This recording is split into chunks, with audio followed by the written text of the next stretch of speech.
one of the first albums I bought that really influenced my interest in music was the first album by an English group called Egg. Wild progressive rock, mad time signatures, wonderful stuff. So it was a fantastic opportunity for me this year when I found a guy, a Polish instrumentalist called Chris Giertowski, who'd recorded almost all of the tracks from the first Egg album by himself, just for fun, and posted them on YouTube. I found them, got in touch with Chris, asked him whether he'd like me to put the tracks out on vinyl.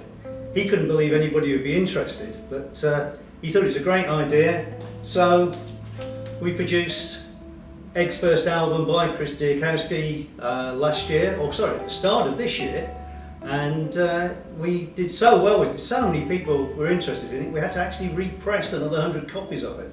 So there's a lot of Egg fans out there today.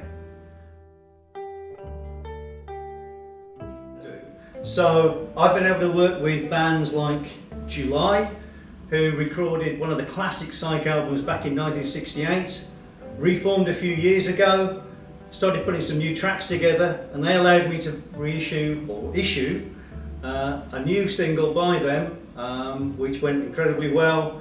Great band.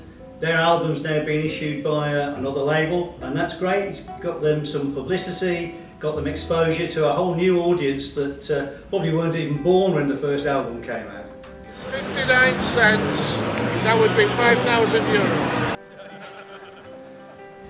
Essentially, like running a label, it's like anything else. It could be any kind of industry. You make something for X amount, you sell it for Y, and Z is the profit. But that's the sort of the most base element of it, because obviously that's not why we do this. But you do something for long enough, you're a part of something for long enough, and those sort of machinations you can never avoid. You have to kind of keep those in check, and to come here and to sort of see the people who are selling the records, to talk to the people who are selling the records, to talk with the public, to get direct feedback, that is what it's all about for Finders Keepers.